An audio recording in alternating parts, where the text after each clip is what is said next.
Now, I understand, now, in the episode of RuPaul's Drag Race, Mimi on first picked you up. She did?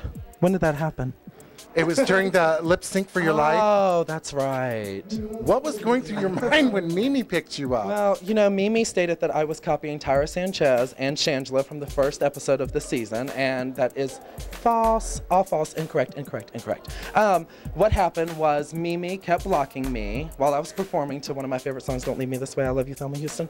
Do you know I actually saw Thelma Houston perform live? I love her. She's awesome. I know, she is fabulous and one of my favorite songs. So Mimi kept blocking me, pushing me side to side, in front of me. She stated every drag queen needs to be in front. Well, that's what I did. I went down to the front of the stage and performed for the judges, and next thing I know, I'm over top of her shoulder, and she did not have a good grip on me at all. So I was like, oh, okay, this is really fun. This is a fun ride. Put me the f down. Like, seriously. And all I could do was scream, get her off of me, when it should have been get me off of her. But, you know, when a 400-pound footballer picks you up, and I'm kidding, I love you, Mimi. No. I'm kidding. Yeah. Then we should have just broke out the lube. Had drag queen lube wrestling. Exactly. See, get the boxing gloves out. Yeah, but drag is not a contact sport. Remember that. Well, it depends on which queen you get in the parking lot. I love it. This is a true story. Okay, this is Stevie Reese Desmond, and I'm here with the fabulous India Ferrah. Now, and I just want to touch back because you just made my heart go pitter patter. I understand that now a club once upon a time, I was only 10 years old when I performed there. When I was there was 1470 West, and I understand it's now Mask Niteclub. Yes, Club Mask Niteclub is where 1470 used to be. Yes. And if you have ever go into Dayton, Ohio, you have to check out this establishment. Tell them about Mask. Oh, Mask is fabulous. You know, it's got stage lights. It's definitely a dance club. They have an upstairs dance level. Tons of DJs. You know, the drinks are good. The shows are fabulous. You know, it's just wonderful. I would definitely say go check it out. And, you know, contact Alexis O'Hara if you're interested in getting booked there. It's definitely a wonderful time. Fabulous. Wonderful.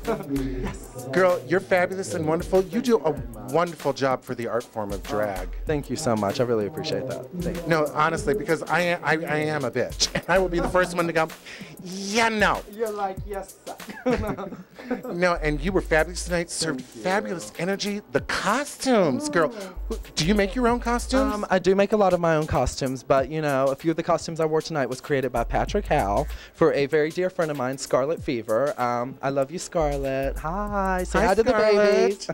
So no, so I just got these costumes off of her. She's passing them down. She's a very dear friend to me and my husband, Nick. And yeah, I usually make all of my costumes though, but you know, I want to change it up for my little drag tour this summer, so. Now, one last important question. If there was one thing you could change about RuPaul's Drag Race, what would it be? I would make it more based on talent and performances, because us Drag Race girls go out and represent RuPaul's Drag Race as the season, as a whole community, after the season's over. So I think they need to focus more on if the girls can perform and if they can get on stage with confidence and not worrying about attacking the other queens while lip syncing for their life. You know, and that brings me, I'm sorry, I lied. I got one more question. I have one more question. You know, this year they offered that $75,000. How do you think that changed the competition? Well, I think it made girls act a little too crazy. Absolutely. I think when they get on stage and lip sync for their life, I think they forget what they've learned in this art form. And I think it automatically goes to thinking, oh, I've got to stay here. What can I do to like get this other bitch out of the way? Like, do I push her off the stage? Do I throw my wig at her? Do I pick her up over my shoulder? Accidentally drop her, break her neck? You know, like, I don't know what goes through these kids' minds, but, you know, I didn't come in contact with anyone during my lip sync performances because I'm a professional and I have enough confidence in myself to perform as an entertainer as well as I think everyone else should. Now, you're a pageant queen, correct?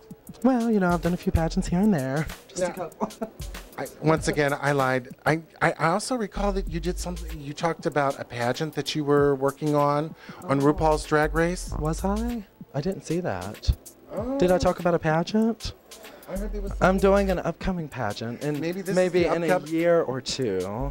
It's actually a pageant that I've studied for, God, ever since I started drag. And Sable Chanel from Johnson City, Tennessee, who is retired now, is one of my idols, and she is a former Miss Gay US of A, and it's just a system that I followed ever since, you know, she was the first queen that I saw perform.